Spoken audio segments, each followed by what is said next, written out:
Hello everyone, GeneralApple here with the house in Fata Morgana part 18, and on the last episode we actually got to finally to the Morgana story, and we actually encountered one of the three shadows, the original one, I believe it was the Yukimasa one, the beast. Obviously it wasn't Yukimasa, it was the original that she was cursing initially, and he ended up, I guess, reconstructing as Yukimasa.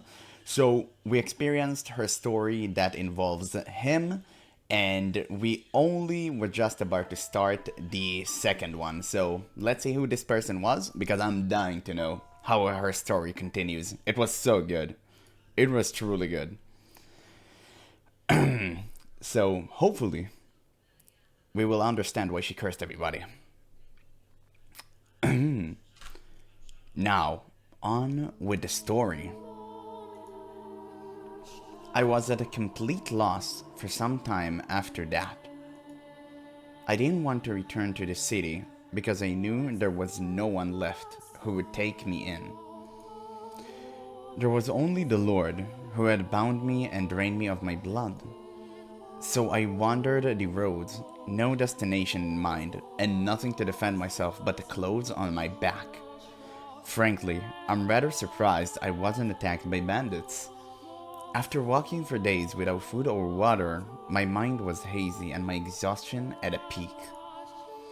In the distance, I saw a lake. So driven by my thirst, I turned my unsteady feet towards the water, not caring that it took me off the main road. And it turned out that was the correct choice because there was a small cottage beside the lake. Smoke rising from the chimney, telling me it wasn't abandoned. Out of sheer desperation, I knocked on the door. No one answered. The door wasn't locked, so I slowly, hesitantly pushed it open. And beyond it, I find an old woman sitting dead in a chair. The woman was a witch, by trade, that is. It appeared she had a deep knowledge of medicinal herbs, using it to make an assortment of medicines. In her cabinet were dozens of small glass bottles containing dried, powdered leaves and crushed berries, among other things. On the fire was a cauldron, liquid bubbling inside. Wow, that's the most stereotypical depiction of a witch you can possibly get. The woman looked as though she was asleep. Presumably, she had passed away of old age, for there was no sign of bandits had been rooting through the cottage, and she had a look of absolute serenity on her face. Looking over at the woman's dead body, I didn't cross myself. I envied her. Dragging the woman's body by her feet, I dumped her into the lake. Do you think doing so makes me a bad person? Makes me unsaintly?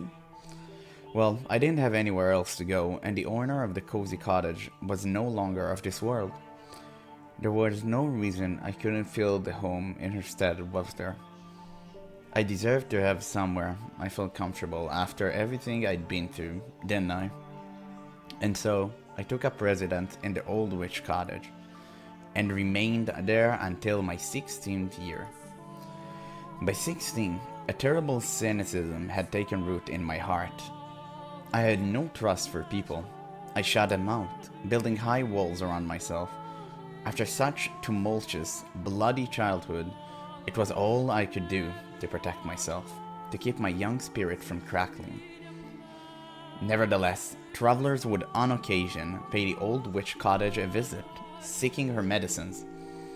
Whenever someone arrived, I would cautiously crack the door open, telling them they could trade for whatever they wanted with food, and never showing my face. One day, a young man showed up at the cottage. My sister has fallen very ill, and she desperately needs medicine. He was very soft-spoken. There was a distinct kindness in his voice, which I thought unusual, curious. Okay, that must be Mel First Origin. I'm gonna call them Origin, they're the first one, they're not the Returnations. So that must be Mel, because he talked about his sister. What kind of person could he be? What did he look like? What expression did he make as he spoke? To satisfy that curiosity, I snuck a peek at him through the crack in the door. He was a handsome young man with flowing flaxen hair. Yeah, there it is. And upon seeing me, he didn't flinch back in disgust. He smiled. According to him, his younger sister had fallen gravely ill, and though they had tried a number of remedies, she was still bedridden. The medicines I gave him had no effect, but he persisted in his quest, visiting me again and again for new combinations to try. He wanted nothing more than to relieve even the slightest bit of his sister's suffering. And moved by his dedication to his family, I too wanted to do anything I could do to help. For the first time in years, my world encompassed more than my small cottage. When the young man came, he would ask not only for medicine, but to go on walks with me. He volunteered to spend time with me, despite my horrifying appearance. It's not healthy to stay holed up inside all the time. You've got this beautiful lake right here. What do you say we take a little walk around the shoreline? He said with a smile, taking me by the hand. We spoke as we circled the lakeside. His voice was always soft and pleasant, like a ray of light shining through a crack in the walls. When I was with him, I felt like I could be an actual person, an ordinary girl. He talked about his sister more than anything, and whenever he did, he was at his brightest and most melancholy. The young man had been a member of a noble house, but disputes over who was the rightful heir had forced him and his sister out. After that, his sister had fallen ill and was now bedridden. I'll take anything at this point to make her better. I'll even take a miracle if I can get one. That word, muttered beneath his breath, sparked my memory. I was a saint. My blood had healing properties. I had no reason to hesitate. Someone needed my help, and who deserved it more than this kind-hearted young man's sister? So I decided to tell him what I really was. That my blood had miraculous powers. That it had saved people. That the moment I had been born, the drought plaguing my village had come to an end. That I had been known as a saint, the daughter of God. I told him everything, and he believed it all. He led me to his house, where a pale, sickly young girl lay in bed. She was a sweet little girl with the same flaxen hair as her brother, who had looked like she would have been quite spirited, if not for her ailment. It was touching to see the two siblings sitting there together, quietly holding each other. I would gladly give my blood for the two of them, and so I made a new cut on my arm, which had been healed considerably thanks to the slave and the woman of the brothel, and let the girl drink of my blood.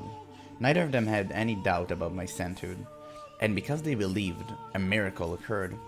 The flaxen-haired girl recovered enough to get out of her bed. I was extremely proud of myself. I felt like, for once, I had actually saved someone's life. The issue was, she didn't make a complete recovery. For a few days after drinking my blood, she was in good health, but her condition quickly regressed. I was deeply perplexed by it. A miracle had undoubtedly taken place, but it was only temporary. Now, though, I believe I can explain what happened. Her recovery was nothing more than a placebo effect caused by her faith.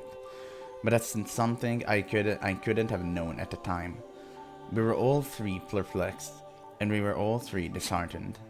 Nevertheless, I was prepared to give her my blood as many times as needed. Whenever her condition worsened, the young man came to request more, and never once did I turn him away. On the contrary, I enthusiastically offered her my services. Over time, though, the hopes in his eyes began to fade. He asked me on fewer walks, and he seemed hesitant to look me in the eye.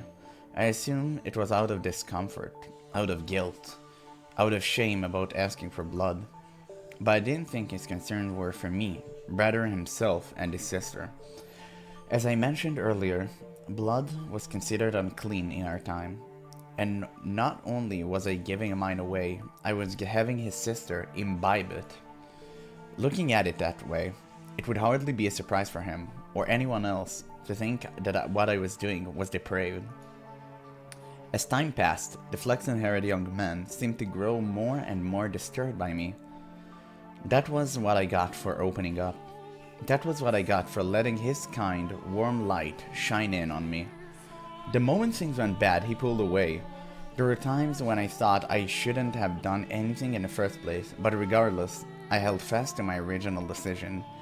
I would put myself on the line for them. No one else. Just them. Even if he was afraid of me or had no interest in seeing me, I would continue offering her my blood, and I was firm in my resolve. One day, though, I received a new visitor.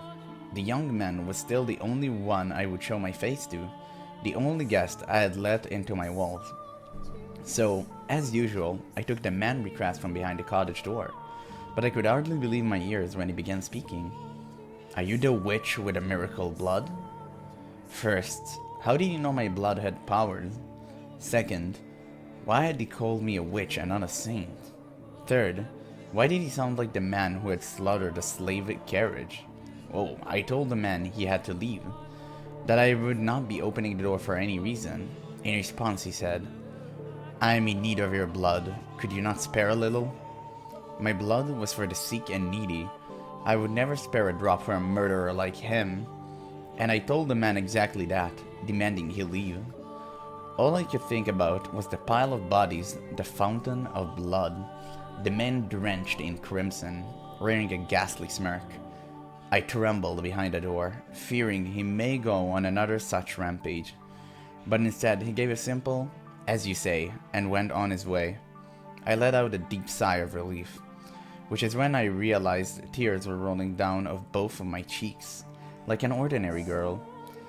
3 days later, the Flexenhor boy showed up at my cottage.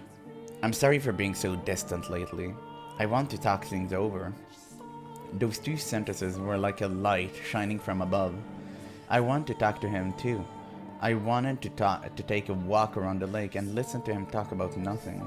I wanted to experience the warmth of his world once more. And I wanted to tell him about the terrible man who had been there a few days earlier, about how scared I had been. I wanted him to tell me it will be alright. I want to talk to you, I said, opening the door without a second thought. The light of the sun was so bright, all I could make out was a silhouette. I couldn't see the look on his face or the look in his eyes. A gentle breeze blew past, and my mind froze. How could this be happening? What did it mean? Why? How? What was the man doing, standing behind him? Why was he carrying a sword? Why was he coming into my house? And why did he swing it down, severing my arm? I was in a daze. I couldn't make sense of anything. I didn't want to. My left arm fell to the floor before I even knew what was happening. Then my legs gave out. The pain, searing and unbearable, came a few moments later as I was lying in an ever-expanding pool of my own blood. I did something then that I hadn't done before, that I had resisted doing no matter how much blood the Lord had stolen from me. I screamed. It was a hideous, visceral noise, a sound I never thought a saint could make. The same ear-splitting howl the slaves had made as the men had butchered them. I writhed, I wailed, I wept. I crawled across the floor through my own blood. I begged and I begged and I begged for my life. The man walked over and picked up my severed arm, and then shockingly he tossed it to the kind-hearted young man. After which said, "That's your share. Should last you long enough." Share? What did he mean by share? What was he talking about? Why he had given him my arm, and why had he taken it? Why was he talking like they knew each other? Why? Why? I had spared blood for him when he asked, hadn't I? So why was he doing this? Was cutting my arm off and stealing it easier on his consciousness than on conscience than simply asking? You understand how I felt, don't you? You can put yourself in my shoes, can't you? The young man refused to look me in the eye. Holding my bloody arm in his trembling hands, he fled from the cottage as quickly as his legs would allow. The man then walked over and picked me up. I had neither the strength nor willpower to resist. Holding me in his arms, he began to speak, telling me things I didn't want to know, things I didn't want to hear. But he didn't care. Nothing personal, I just need your blood. Without it, she'll lose her church. Don't take it personally. tell me, is there anyone in this world who wouldn't feel a bit of spite after being put through so much torture? How was I supposed to let that slide? No one's that much of a saint. My trust has been betrayed, and I was supposed to turn the other cheek? A man had barged into my home uninvited and cut off my arm, and I was supposed to smile and take it?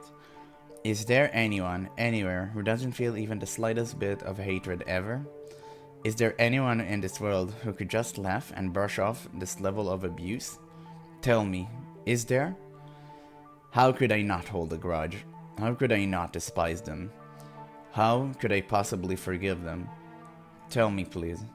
Tell me, how could I? She needs the money. I need some way of getting enough money to keep her church running. So the Lord made me an offer. If I brought him the witch with the miracle blood, he would finance a whole new church for her. The Lord? Why him again? Why couldn't he leave me alone after trying to kill me during one of his blood Sabbath? Why was he after my blood once more? Had he learned it really had miraculous power and decided he wanted me back? You get to be the sacrifice, to keep her church from collapsing, to keep her world from collapsing. Sacrifice? Excuse me, what? And what's all this about keeping her church from collapsing? You murdered a carriage full of innocent people, and you're trying to protect a church? You? Are you out of your mind? Churches are where people go to commune with God, to speak with my Father. How dare you soil those sanctified grounds with your filthy hand, you beast! It's insulting, sacrilegious, repulsive. Just what do you think we are? So don't take it personally, witch. I'm not a witch. I'm a saint. I was a saint. My blood exists to do the Lord's work, not to satisfy the avarice of men. Why is this happening to me? The man brought me back to the city, but instead of taking me to the Lord's manor, he brought me to a church on the city outskirts. Though, to be honest, it looked more like an estate than a church. The church also served as a hospital, offering free care to less fortunate children, the poor and the infirm.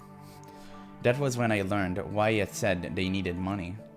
The owner of the church offered unconditional assistance to anyone who came. Even when food and supplies ran low, they would ration their own in order to keep helping others. As a result, the church was perpetually on the verge of collapse. The church was run by a woman, something exceedingly rare for the time. There was no priest. All management had to be held by a single nun who everyone referred to as the saintess. I was the saint. Why was this woman, who didn't have the ability to perform miracles, being worshipped like she did? Why did the people of the city idolize her? Why were the smiles all directed at her? Why was I not in her place? The man carried me to the top of the observation tower. Oh my god, wait, it's the church is the mansion? Okay, wow, that's big. That's big. I just now got it because of the observation tower. Wow, that's big. Okay, so the church was the tower. That is the mansion. Okay, that's huge. It was there that I had my reunion with the Lord. I was to spill my blood for the people of the city, but also for the Lord's profit. He was not offering free aid, but selling it as medicine. He claimed it was a miracle elixir, telling no one that it was actually my blood. It was mixed with a beautiful red wine, and drinking it would cure you of any ailment. If they knew it was actually the blood of a witch, they would think it unclean. They would fear it. Huh. Oh god. I remained imprisoned for a long, long time. In the beginning, the swordman guarded me, though before long, the flaxen-haired young man showed up as well. Presumably, one severed arm wasn't enough to keep his sister healthy for long. In listening to their conversation, I learned that to ensure one else could get in, the observation tower, no one else could get in. The observation tower was sealed with 3 locks. The Lord, the swordsman, and the young man each held one of the keys. So the Lord is Jacopo. Wow, I haven't realized that. Okay. Wow, I totally missed that. I guess, yeah, I guess it makes sense because of the mansion he was in, at the banquets he had, just like Jacopo. So yeah, okay, that makes sense. I was their secret, locked away in the tower for them to drain blood away from wandering eyes. Time went on, and I grew progressively weaker. I lost the will to eat and the will to live. My only view from the tower was a cloud through the window high up on the wall. Occasionally, a pigeon would fly in, sometimes a butterfly, and I would glare in envy as it fluttered around, free to come and go as it pleased. And soon it was spring. Every spring, the church held a festival to pray for the coming year harvest and the people's well-being. I could hear the bustle from far below through the window as everyone rushed to prepare. I had heard the flaxen-haired girl voice who had regained her health drinking my blood. I heard her brother voice who had betrayed me. I heard the nun voice who played a saint in my head. I heard the barbaric swordman voice who had chopped off my arm, and I heard the Lord voice, the root of all of my suffering. I heard people praising the saintess, though I, the true saint, was locked in the tower. I heard people thanking the Lord for his generous donations and miraculous medicine, though it had come from me. Propped up on my suffering, they cheered and clinked glasses of my bloody wine. Those merry, peaceful, cheerful, spirited sinners' voices resounded in my tower. And at noon, on the day of the festival, the church bell tolled. 1, 2, 3, 4, 5, 6, 7, 8, 9, 10, 11, and with the 12th chime, I died. As the bell last pealing faded into silence, the tower door swung open. Wait, we have a bit of a picture here? Oh god. She looked so emaciated. Standing on the other side of it were the three men. They must have wanted to drain a little more for me to use in the feast, but they arrived at the worst possible moment. The flaxen-haired young man was the first to express his consternation. Why, I never wanted her to die. Was she not eating? The Lord gave my corpse a casual glance and said stone-faced, "Seal the tower off, understood? No one finds about this." How can you be so calm? Do you understand what you've done? Huh, pinning the blame on me. How nice it must have been to be able to distort reality with panic. The swordman, who had been silently observing the Lord and the boy conversing, interjected. "You're just as guilty as any of us." Not only did they not mourn my death, they argued over whose fault it was. There was no regret, no remorse. The young man muttered absent-mindedly, I've never wanted her to die." What did this intentious matter though? It was his betrayal that had ultimately tethered me to this mansion. But the fact that they didn't grieve my death, and instead squabbled amongst themselves like filthy rats, was the final straw. How could I not despise them? I don't believe I actually had the power to perform miracles when I was alive.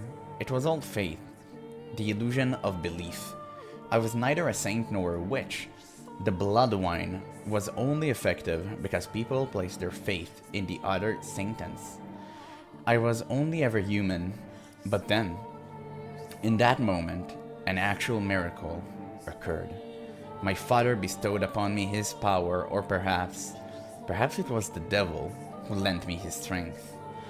I was looking down upon my own dead body, my own wretched self. There was nothing beautiful about the pile of bones I had become. I could almost smell the rotting flesh that was once a saint. I laughed at the thought. It was absurd, ridiculous, and infuriating. They would pay. Those who had cast me into this hell, whom had mocked me, who had done this to me, who had made a witch out of me. Hatred coursed through me, revulsion at everyone on these grounds still smiling. they would know just whose dead shoulders their little party was resting upon. If they wanted so badly to call me a witch, then a witch I would be. I would kill them, every last one of them, place a curse on their souls. And so I made my wish. Most people might consider it a curse, but to me, it was most certainly a wish. And my father, or maybe the devil, granted that wish.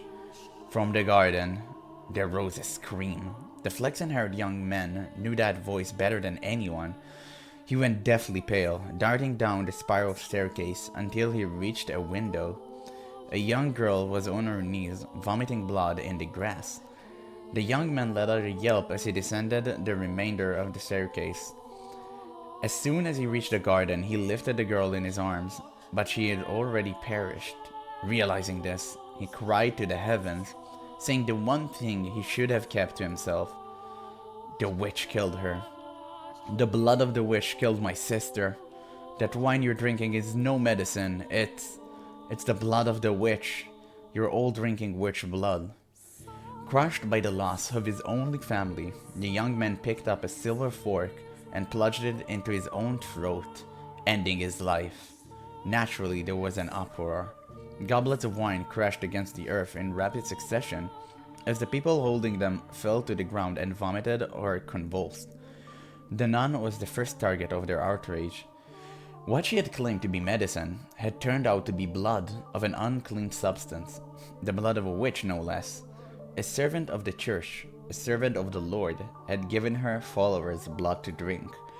And at this, their indignation surged uncontrollably.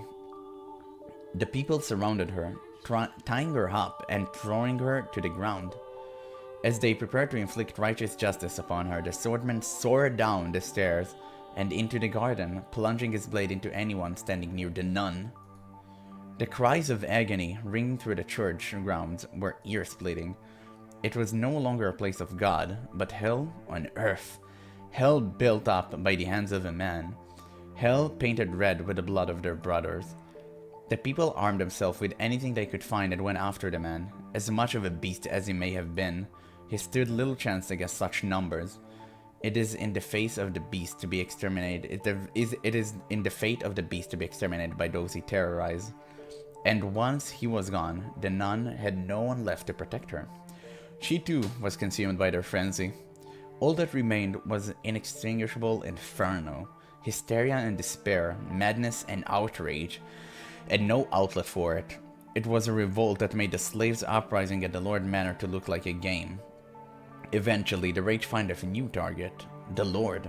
It was only natural, for he was the true villain. He was the only one who had given money and the witch blood to the church. He was the one.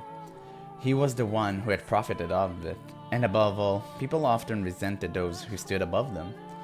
Particularly in times of unrest, the city resounded with cries for the Lord's head. And he looked down upon it all from the safety of the observation tower. He could do nothing but watch as his domain burned.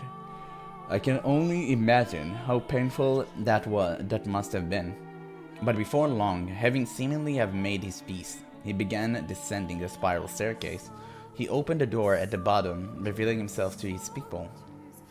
But before the door had swung all the way open, before he had a chance to say his final words, someone ran a blade through his chest. With that, the raging fur mostly settled down, but it was hardly the end of the destruction. Mere days later, a plague befell the city.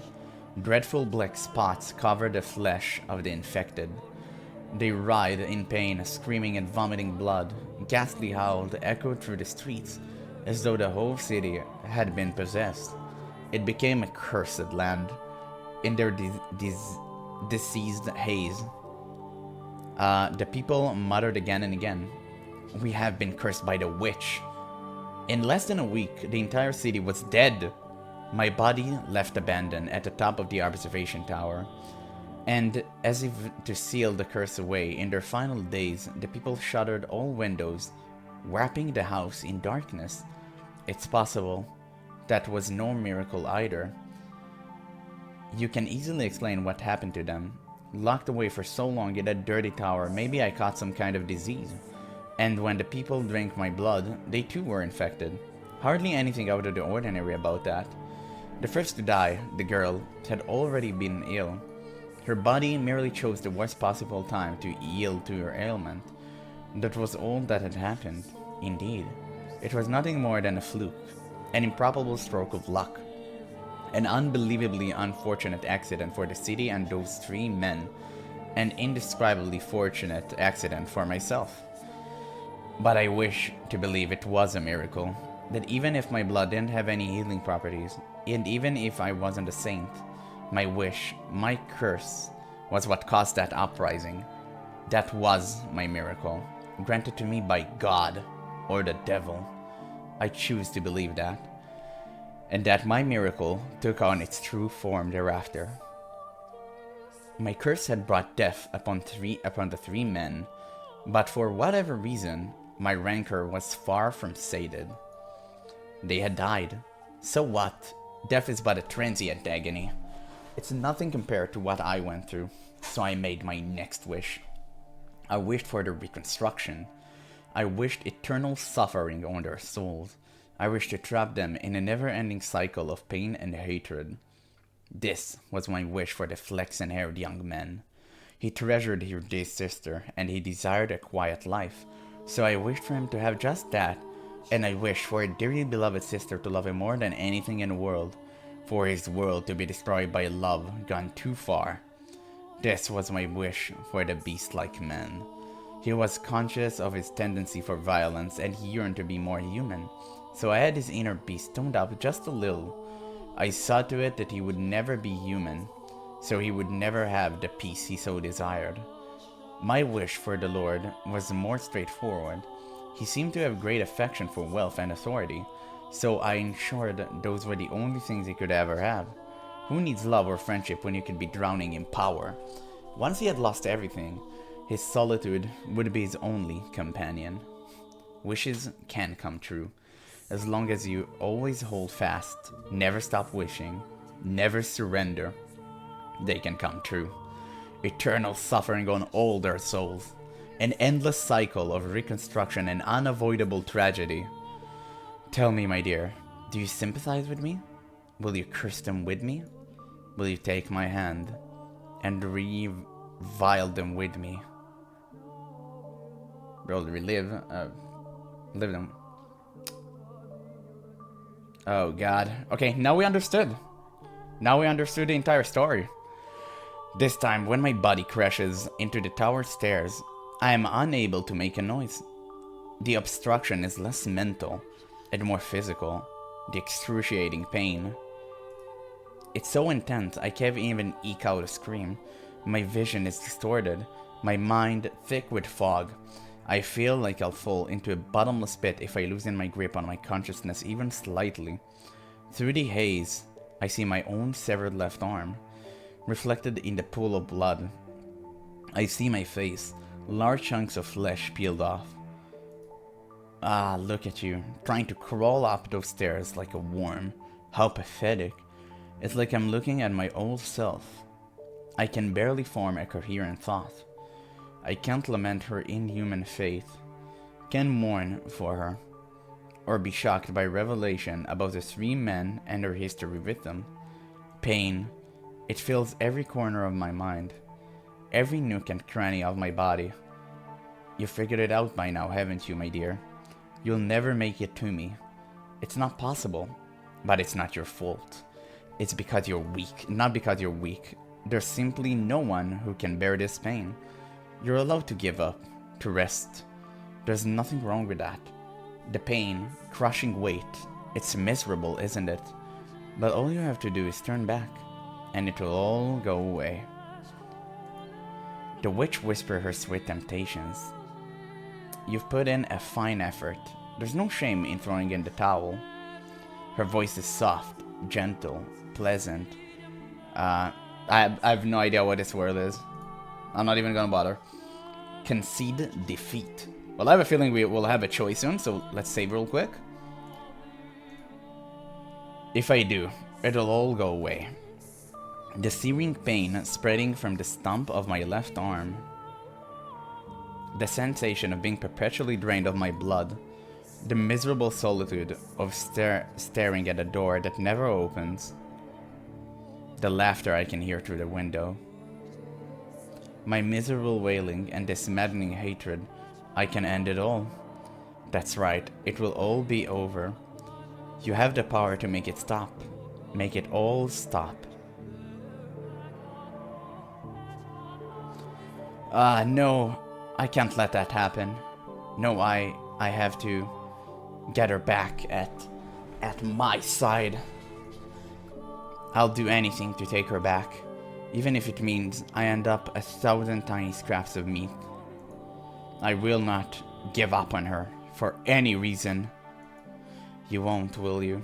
Oh, such a beautiful resolve, willing to sacrifice yourself to save the girl. Like a hero of legend, or maybe a fairy tale prince. No, I am no hero and I am no prince. I am a human, an ordinary man. I don't have any extraordinary potential. I'm not a courageous leader or a charismatic general. I'm just a regular man, in love with a regular woman who refuses to lose her. I don't need any other accomplishments, only that. That's all I need, because I'm just a regular man. My one act of resistance. It doesn't matter what you say. It doesn't matter how much you cut me up. Nothing changes what I have to do.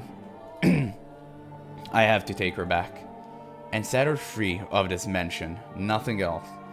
And never will I back down on that. Arms or no, as long as I can move, I must push forward. I must make my way to the woman who waited for me for so long. Up to the top of the tower.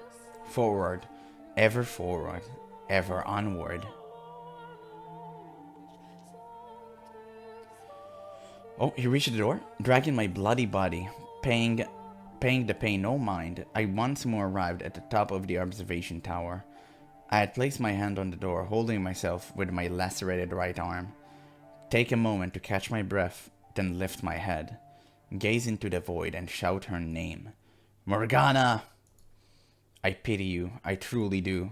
You are a saint, shackled with unfathomable fate, and for that I am enraged. As I felt your pain, as I watched your life, I too felt a burning hatred for those 3 men. If you truly feel that way, then why can't you stay here with me? We're all dead anyway, we've reached our ends. Do you honestly think there's anything more for us? There isn't. The end is the end. So what do you say, the 3 of us? Me, you and Giselle. Torture the 3 of them and everyone they cared for. Making them suffer here for all eternity in this house. And that way, you and Giselle can be together forever too. That's not an option. Why not? Because hatred only brings you pain. Huh. Oh, that is brilliant. You spouting stupid platitudes at me. I can't believe my ears. Save your nonsense moralizing about how hatred does you no good. I won't hear it. I'm doing just fine for myself, my dear. In fact, I've never been better. I feel wonderful. Did you think that would be enough to persuade me, really? How disappointing. And here I thought you understood me. Morgana, why don't you say what you really think? Go right ahead, hate him as much as you want, but keep me and Giselle out of it. Why didn't you say just that? I do feel bad, truthfully. For all the time we spent together, never once I did ask you about your life. I was so focused on myself, and in the end I pushed you away. That you did. You want to be with Giselle, so you pushed me out. I wish I'd asked you sooner. It wouldn't have changed anything though. One puny man, knowing what I went through, would hardly be enough to erase the loathing I bear. It would have turned out the same regardless. There was nothing you could have done for me. There is nothing. Still, I would like to apologize. Had I known what you carried in your heart, perhaps I could have chosen my words better. Instead of rejecting you, I could have chosen some other response. I cannot remain in this house, nor can I allow her to stay either. So I would like to apologize for both my past action and my present. Well, in that case, open the door, Michael.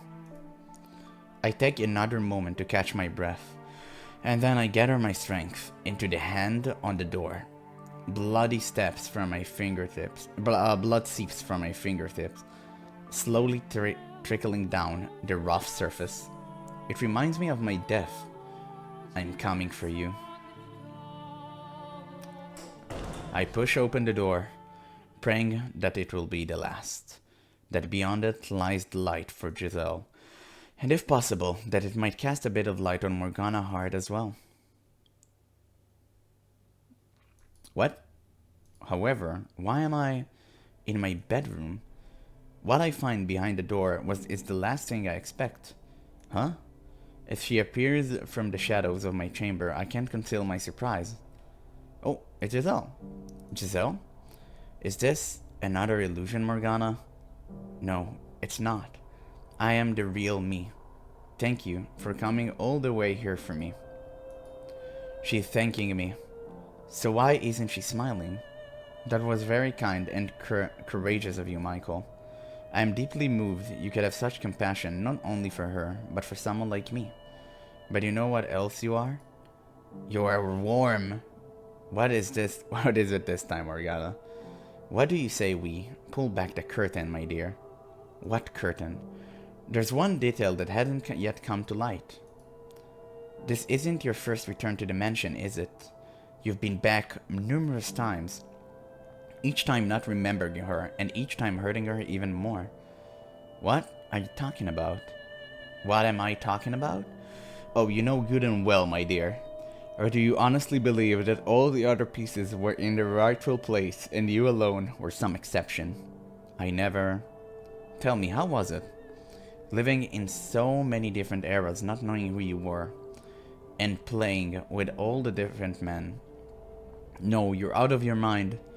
You make it sound like I was... Not like, my dear. You are the white-haired girl.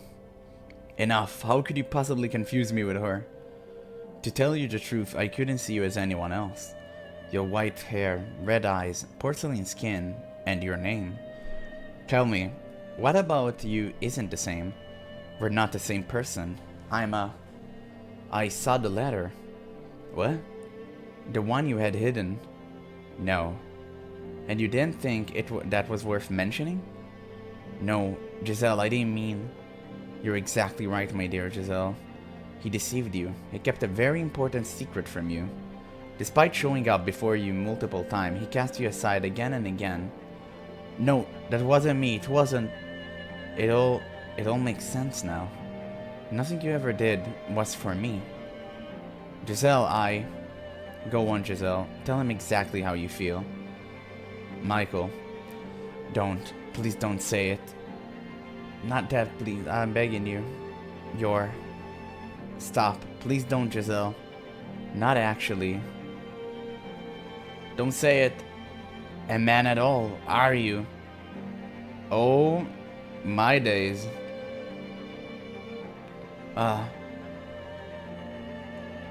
You're disgusting. What?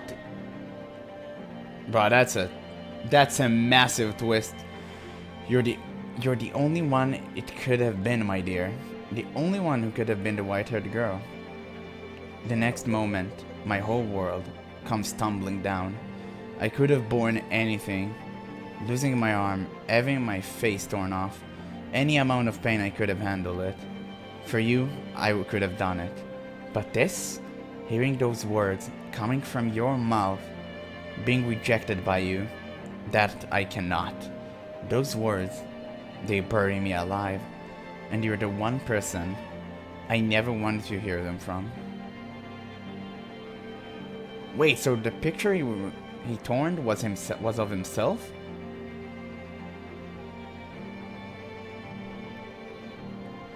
When I learned my father and Tonin had passed, I wrote 2 letters, one to my brother and one to my mother.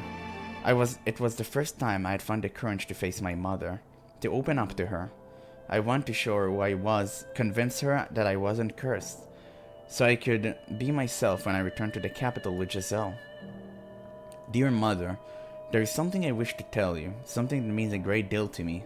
So I ask of you, please hear me out. And I ask of you, please accept it. Mother, I no longer bear any resentment to my present lot in life, for my present lot in life. Nevertheless, I would ask of you to concede one thing, that I was never cursed, that I was always your son, that I am Michael, not Michel. I have found someone whom I care for dearly, a woman, and I love her with all my heart.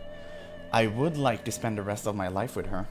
I do not wish for much, simply to have a quiet life with her, to go through our days together, man and woman.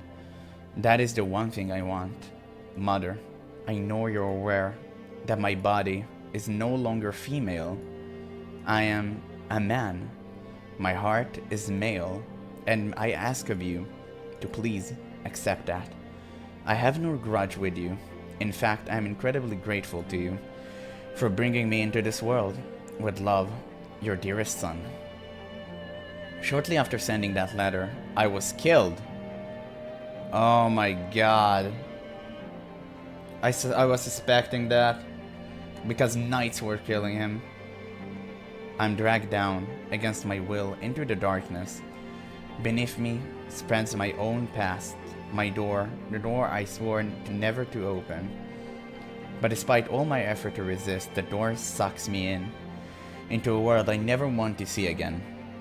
A history I never wanted revealed, a past I never wanted anyone to see. Nonetheless, the door opens. The seventh door. This is the final one. Oh god. There were two things out of the ordinary about that baby. The first its parents embraced, and the second they wholly rejected, although it was some time before the baby's second peculiarly emerged. And until it finally did, no one was any the wiser. Not even the child itself. Its mother surely enjoyed a brief period of happiness before her child finally realized the truth. Blind to the fact that the moment it had been let out its first cry, everything came crashing down. To this day, she still doesn't know the child she gave birth to, that she has set loose a curse upon the world. A curse that turned angels into demons, human into witches. Oh my god. Antonin. My god, look at that. She's beautiful, isn't she? Have you seen her laugh? No, yet I haven't. At any rate, that color is certainly something else. God's gift to us. No, she's an angel sent from heaven. An angel? Ah, yes, I can see it now.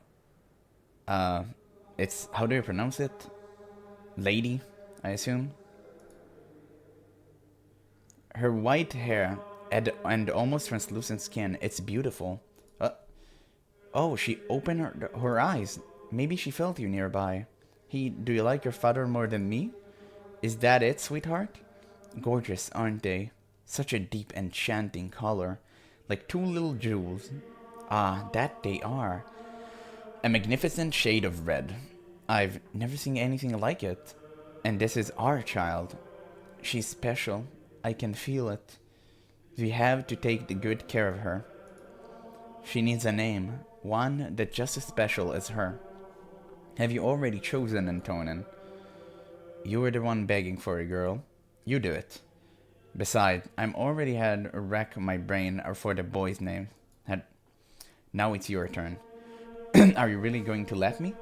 My, that's quite a lot of pressure. Name her after an angel then.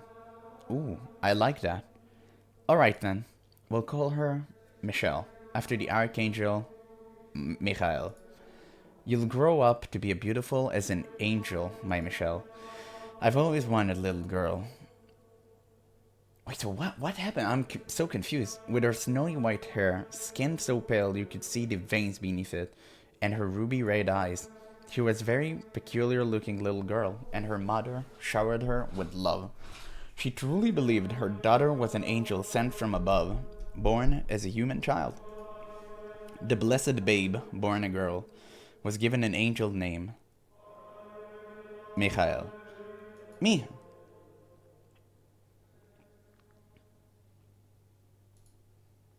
Checkmate.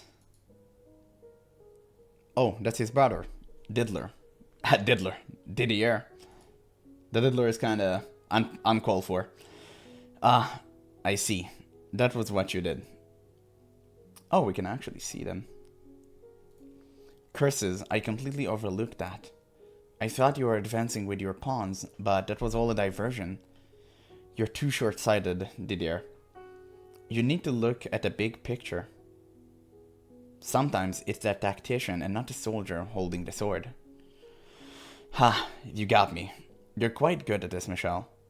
What inspired you to take such an aggressive strategy? It was not inspiration.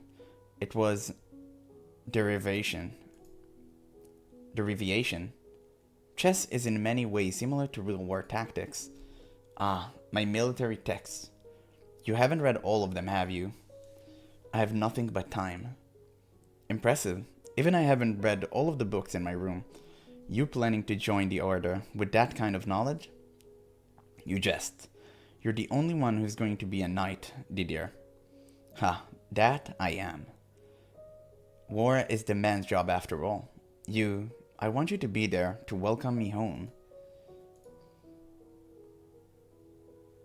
Didier, I'm in a bit of a bind. Oh, hello there, Michel. I didn't know you were home, Georges. Just got back, yeah. Oh ho, playing chess again, are you? Let's say, what do we have here? Let's see. Get away from the board. Yikes, you got trounced, huh? And you call yourself her big brother. As if you were any better. That's not funny, Georges. I cannot approve of someone who can't keep up with the flow of battle becoming a knight. Given our family's rank, you would eventually be put in charge of other soldiers. What?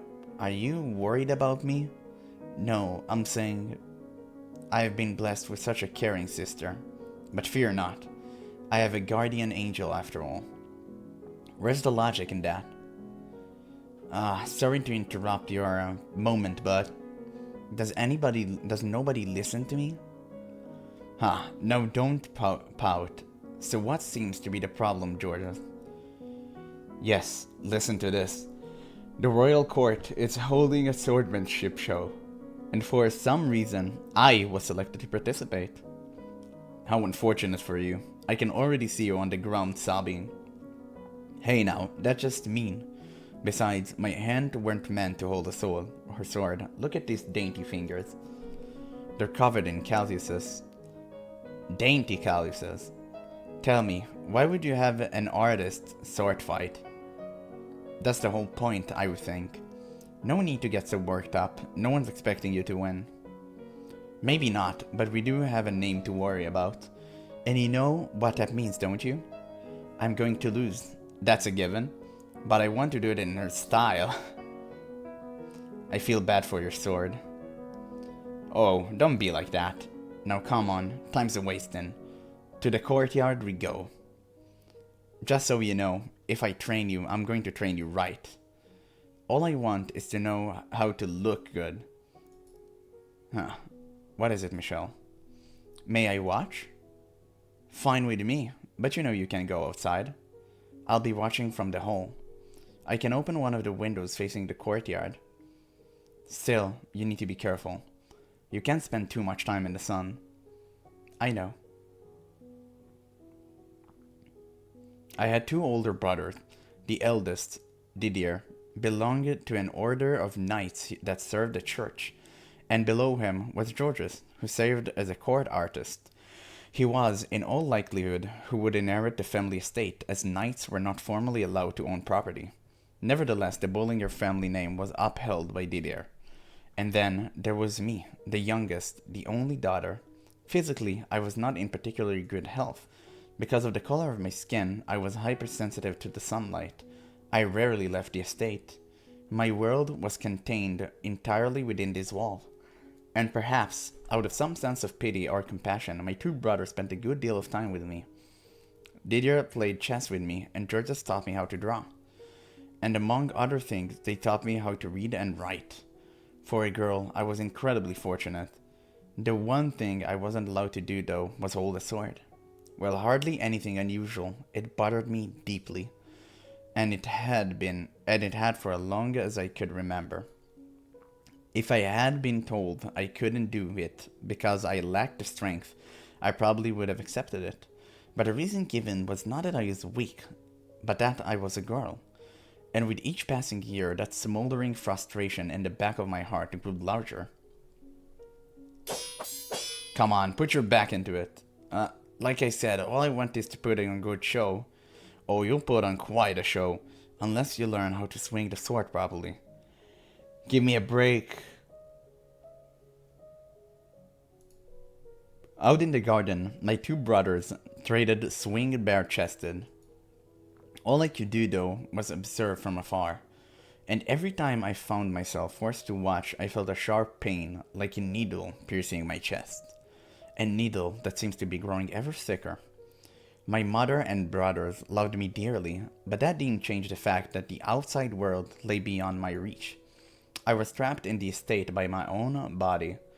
At first, I thought that was the root of my pain. But that answer seemed to contradict something inside me. Something I couldn't explain. Something I couldn't ignore even as a child. So I searched within myself, trying to find an explanation for the constantly swelling sensation of wrongness inside me. Day after day, I gazed into the cavern of my own heart. My, now what are the two of them doing out there? Georges was asked to do swordsmanship show at the royal court, so Didier are helping him. Swordsmanship, huh? I just can't stand those shows. Blades are so dangerous, I can't watch people swinging them at each other. Why don't you come back to your room with me, Michel? I would love to teach you how to sew. But Mom, I want to watch them practice. Michel. First of all, you need to watch how you speak, young lady. You do not call me Mom, you call me Mother. This is what happens when you spend too much around boys. As your mother, I don't approve you playing chess or making art. A woman has no need for such skills. They will only make you look insolent. But I want you to grow up to be a respectable woman. That is my job and my dream as your mother. Now come. I would rather you looked at some fine embroidery with me than a couple of sweaty men. Yes, mother. You are my little girl after all. Spending time with my mother was agonizing. Was it because our world was so isolated? No, that wasn't it. Her gentle voice, the sweet scent of her perfume, was the way she constantly told me how much she loved me, and her diatribes about how wonderful it was to be a girl. Everything she did put so much pressure on me. But above all, she loved to say, "You're my little girl after all." And there was nothing strange about that at all. Every time I looked in the mirror, I saw the daughter of a noble. That was who I was. So the only thing wrong was how I felt. But every time I was faced with the reality of who I was, my heart wavered. I had no interest in learning to embroider. I didn't understand why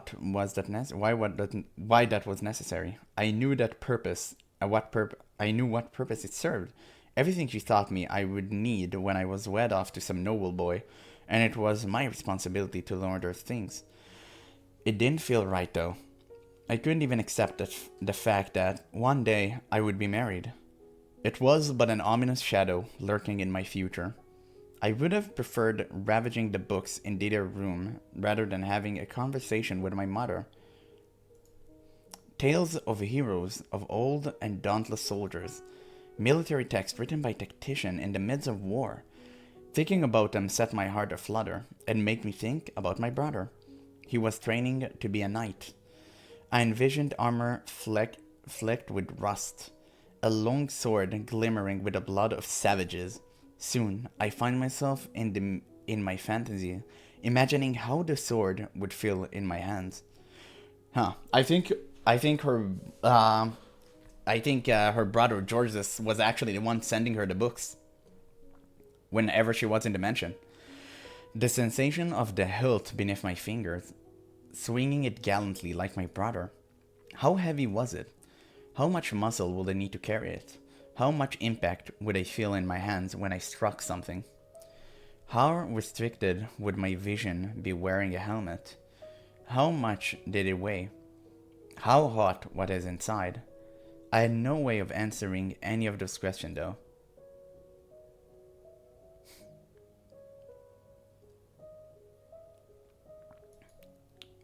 Kill me now. I have some cloth if you like to wipe yourself off. Oh yeah, thanks. I'm so dead. You're at it for a long time. I've never known D to half-ass something once he gets started. Which I guess is what makes him a knight material, but... Are you opposed to him becoming a knight? Well, you know, I kinda assumed he'd inherit the estate and handle taking care of everything. So it's like, why you gotta go and be some priest whipping boy? Don't tell him that I said that though. He wants to fight for the greater good. I don't know, despite the name, he wouldn't be doing much fighting himself. Anywho, someone as passionate as him might be able to make changes for the better. Changes? He knows that condition the order is in. What condition the order is in. That's why he's joining. Figure he wants to whip him into shape, melt him down, and reforge the whole thing. Huh. So he might be able to change things. What? What are you muttering about, Michel? Hey, hold it. The pain I felt in my chest when I smelled the sweat emanating from George's body, when I looked at his slender but distinctly male build, I was convinced it was admiration. Did I want to become a knight too? Maybe the discomfort I felt was because I wanted to be like him. Would it all go away if he were able to change the rules and I could join the order as well? I was positive it would. Ah man, that's way too progressive for the time.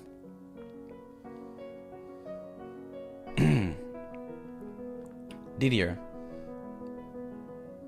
Michel? Oh, hold on. You can't come barging into my room unannounced. I was trying to change. We need to talk. I said stop. You're a girl. You can't just walk on a man as he's changing. I see no reason for you to be so self-conscious. Listen to me, Michel. Georges tell me you're planning to overhaul the order. He told you that? No, I hardly have some grand aspiration. Don't be coy. I believe you have what it takes to do it, Didier. What? What's gotten into you? You're unusually fiery today. So I want to ask you a favor. When you have enough influence in the order, I would like you to make me a knight too. You what? I'm tired of the way Mother treats me. Always saying I can't do this or that because I'm a girl. I want to learn how to swing a sword. I don't want to do embroidery. I don't care about jewels or fancy clothing. Michel, what's gotten into you? I am so much more interested in the world you live in, Didier. So please. Well, I'll be. I suppose we must have let ourselves spend too much time with you. Not you too. That's exactly what Mother said. First of all, Michel, you don't have the strength to hold a sword. Then I'll train until I do. And if that doesn't work, I still have my mind. You know, good and well I could. People are not chess pieces, Michel. But above all, you're missing the most important point. I will not, for any reason, become the kind of man who makes a woman take up a sword. Didier, this may seem normal to you, growing up with two brothers, but I want you to listen to me, Michel. Men and women walk different paths.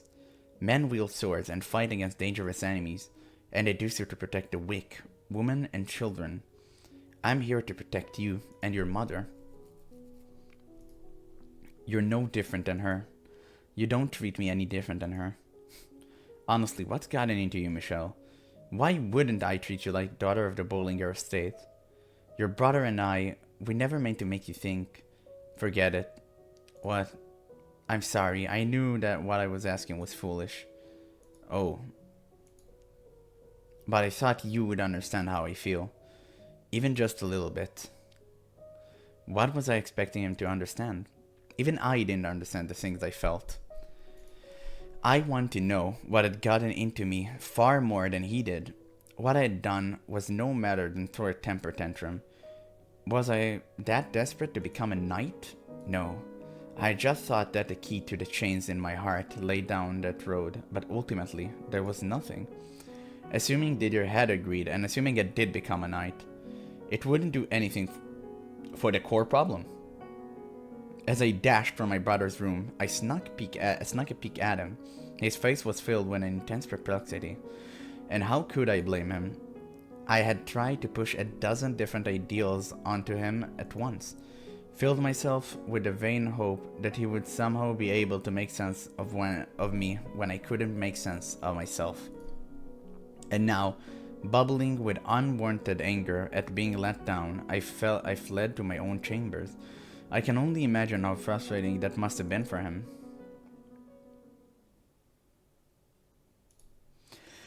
It was the spring of my 14th year. Heavy clouds filled the sky, blocking out the sun and giving impression of late evening all throughout the day. I, for one, preferred it when the sun wasn't out. Not that sunlight would kill me, but if it was bright enough, the whole world was so bright I could hardly see a thing, which meant I could only go outside on days when the weather made most everyone else gloomy. As I was meandering through the courtyard, I spotted someone I'd never seen before. A warm breeze blew past, sending up a swirl of flower petals. The girl dress hung lightly over her frame, tracing her gentle curves. "Who are you?"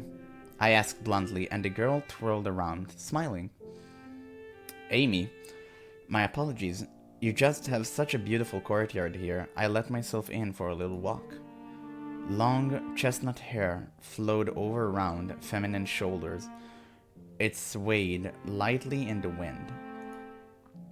The cloud of melancholy dissipated in the light of her smile. "You must be Michel. You're just as pretty as I heard. And you are?" "My name is Amy. It's a pleasure to finally meet you." "Oh, I know. That's his brother wife, or soon-to-be wife, that he fell in love with. He talked about it briefly in the mention, I remember that." As I stood there, baffled by this strange woman, she stepped toward me, kissing me softly on the cheek. "I'm thrilled to make your acquaintance, Michel." Her voice was like someone pouring honey into my ear, electrifyingly sweet. "I'm George's fiancé." "Yep." And it also stuck another needle into my chest. She was a noble girl by the name of Amy Jobert. Though only 15, she was the very image of refined, polished to a shine. No one had told me my brother was to be married. It came out of nowhere, and it seemed I was the only one who didn't know. That evening, when the family gathered around the table for supper, Amy was there too. And they prepared an extravagant feast for the occasion. My father, Antonian, looked so proud of his two boys, Didier soon to receive his assignment, and Georgia soon to be wed. The banquet proceeded smoothly. Not a doubt in the air that we were a happy family, but my mind was elsewhere. I find myself unconsciously chasing Amy with my eyes, watching the way those slender fingers gripped her spoon, her full lips parting to allow a piece of fruit in, her deep red tongue visible for the briefest of moments. The way all the muscles in her face seemed to relax in a bliss as sweet juices seeped into her mouth. The way she spoke, so soft and gentle, letting each sound hang in the air, just briefly before intoning the next. She was distinctly feminine in a different way than my mother. Apparently, Amy was going to be living at the Bollinger estate for some time. Mother was pleased to have another girl around. Or more specifically, she was relieved to have found someone other than my brothers for me to spend time with. I had assumed I would hate being around another girl. Surely she wouldn't be able to play chess after all. But for some reason, I felt much less suffocated around her than my mother.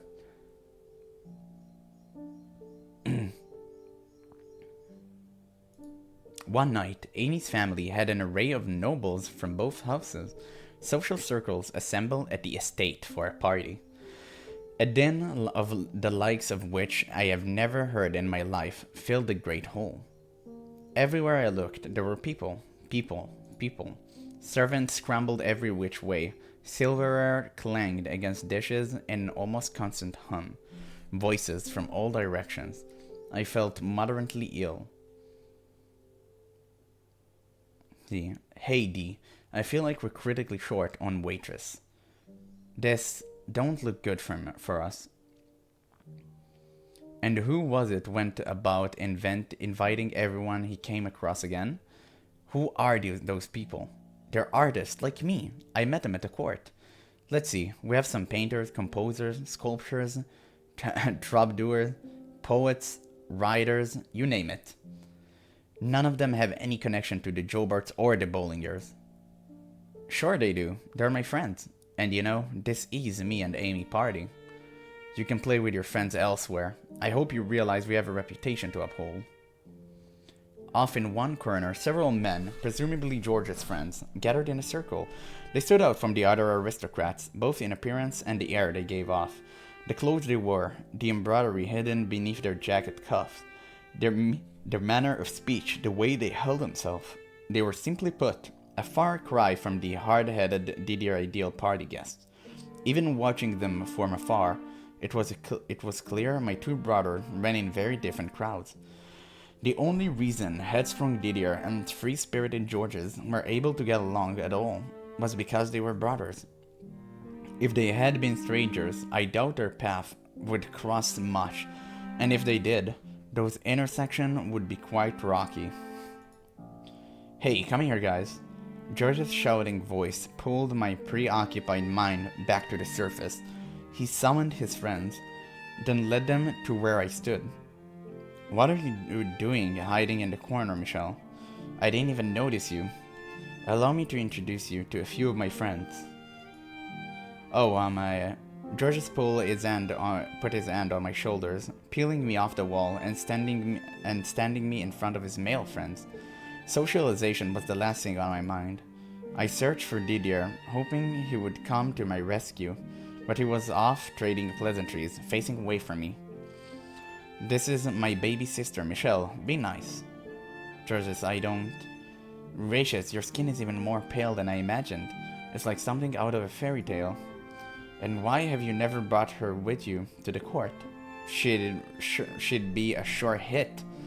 And how old are you now? 12, mayhap? Now, don't treat the lady like a child. I'll have you know she's 14. All the more reason she should be out here making friends. The whole court flip if they knew you had such a gorgeous sister, Georges. Don't be a brute, my man. Our little angel has to be kept inside for personal reasons. Oh, sound like I haven't been showing the lady her due respect. I've yet to even properly introduce myself. How rude indeed. Their laugh grated on my nerves, and so did the way Georgia spoke as though I was his property. They looked like they were appraising me, which made me sick to my stomach. I had been paying enough attention to notice the man who had asked if I was 12, and the rest of them too, examining me from head to toe in search of curves. I was indeed underdeveloped for 14, but what did that matter? I didn't want a body shaped like Amy's or my mother's. Now then, my lady, a proper greeting. The man got down on one knee before me. For a split second, I didn't comprehend what he was doing. Go on, Michel. He's waiting. He whispered into my ear. That was when it all came back to me, the traditional greeting performed between a man and a woman. Come on, Michel, don't tell me you forgot what to do. I knew the process. I had that knowledge. Mother had taught me the rules, shown me the procedure. I was to present my hand to the man, for him to kiss. All I had to do was hold out my hand, but I was frozen. My body fought tooth and nail against the simple act. The thought of that man putting his lips on my skin sent a chill through me. Why? Why was this traditional greeting? Why did I have to go through this? Michel. But at the sound of George's frantic voice, my arm creaked up from my side. Then I remembered that despite being his friends, they were still novelty. And as wanton as his social interaction may have been, he still had a reputation to maintain. And I understood that. I also understood that As their sister, it was my responsibility to not do anything that might tarnish either of my brothers' names. Also, by tradition, the man wasn't supposed to actually kiss the woman's hand. The proper way to do it required to simply mimic the act rather than make real contact. That much I could handle. The man kneeling before me gave an uncomfortable chuckle at my reluctance, shrugged and reverently took my hand in his, and then he pressed his lips firmly against my skin. There was vaguely warm sensation on the back of my hand for the briefest moment. What do you... Reflexively, I smacked the man's head away. George's eyes went wide in horror, and the man gave another playful shrug. I was merely offering you a greeting, my lady. Or is even that as a new experience to you? Your innocence is truly precious. I was half a second away from throwing a barrage of insults, but I bit my tongue and stomped off instead. What? Michel, hey, come back, Michel. I had spent all that time convincing myself I couldn't humiliate my brothers, but now I couldn't hear a word of it. I had drawn a fair bit of attention, and other people tried to stop me too, but I brushed them all off, marching my way out of the great hall. I feel so dirty. You call that a greeting? No, that was no greeting, that was... I'll be taking that. I say, practically swiping a glass of water off a passing waiter's tray. With it, I washed my hand by the window facing the courtyard, but no matter how much water I poured over it, I couldn't erase the sickening sensation of his mouth on my hand. So, I rubbed it with my sleeve until my skin was bright red. I wanted to feel something else, anything else, even the pain. Even pain. Think before you act, Georges. What were you doing inviting people like that onto our home? I was angry, and I had every right to be. He had not performed the proper greeting. Even in jest, he had no business actually putting his lips on my hand. It was not acceptable behavior for an aristocrat. He was a guest, as he should have been ashamed. Was I angry that he had been disrespectful? No, that wasn't the reason. That wasn't very nice of you running off like that. At the sound of his voice, I couldn't turn back. I felt a sickening warmth almost directly against my back. The man from the great hall grabbed me by the wrist, spun me around, and pressed me against the wall.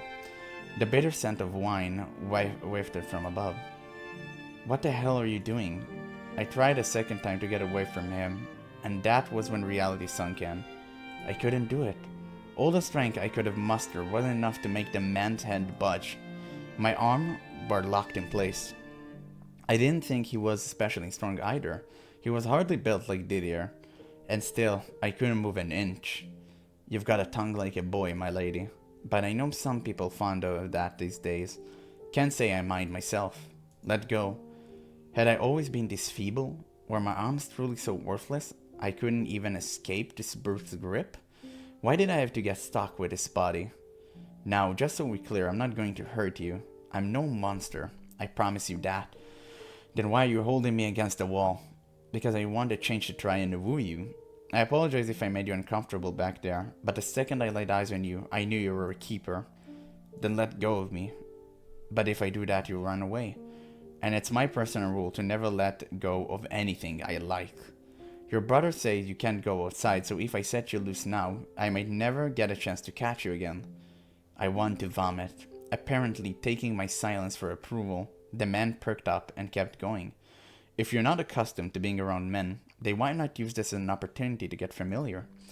Not a half bad idea, if I do say so myself. And I think we get along quite well. Besides, I'm a minstrel. Spend some time with me and I write you the songs you could possibly want. Get away from me. Ah, you really have the most striking eyes. Makes me want to keep them all for myself. With a muse like that, I could write the most incredible songs you've ever heard. I said, get back, you creep. Huh, that's odd. That one never failed me. The man brought his face in just inches from mine and peered into my eyes. I could feel his hot, wine-stenched breath against my cheeks. It gave me chills. I couldn't understand why this was happening to me. Panic and confusion had my heart racing. Go, try your luck with someone else. I'm not interested. You will be soon enough, darling. You simply never known a man touch. He drew closer. He was already practically on top of me, but still he closed in, closer and closer. The world faded out. I couldn't see anything. I couldn't feel his rising body. It's so near it made me nauseous. My eyes flung open, but there was nothing there. I could only feel. I couldn't move. My body wouldn't budge. In my mind, I kicked the man away, pulled my fist and slammed it into his jaw. Again and again and again until his face was unrecognizable. Again and again and again I beat him, but reality would have none of that. Michel, hey, what do you think you're doing? 3 seconds? 10 seconds? Longer? I had no idea how much time I had lost, but the next thing I knew, Georges had a man by the collar. I fell back against the wall, staring absent-mindedly as the two struggled. They traded blows and they traded insults. Before long, they had run a crowd. While they went at it, I distractedly drifted away. I had only one place to go. I didn't even bother to light a candle. I just stared into the darkness. My heartbeat was maddeningly loud in my otherwise silent chambers. What had happened? What had he done to me? Why couldn't I do anything? The last thing I wanted to do was cry. Tears would only serve to worsen my humiliation, only magnify how wretched I was, only make me more effete. I bit down my lip hard. I had no need for that trash on my body. I dug my nails into my arms. I had no need for that trash on my body. All of this, every last bit of it, that was why I was the way I was. I didn't know how to put it into words. I didn't know how to express this boundless frustration within me. But after enough words, groaning, a single word slipped my lips, and it felt incredibly right. God damn it. I knew good and well a girl should not be using such words. Even Didier and Georges would have gotten an earful from mother or father if they were caught saying that. Regardless. God damn it. It was the most fitting word I could come up with to represent even the smallest bit of my anger and loathing. I knew all I was doing was shifting the blame. That all it would accomplish was making me look pitiful. But I would take that over crying like a girl any day.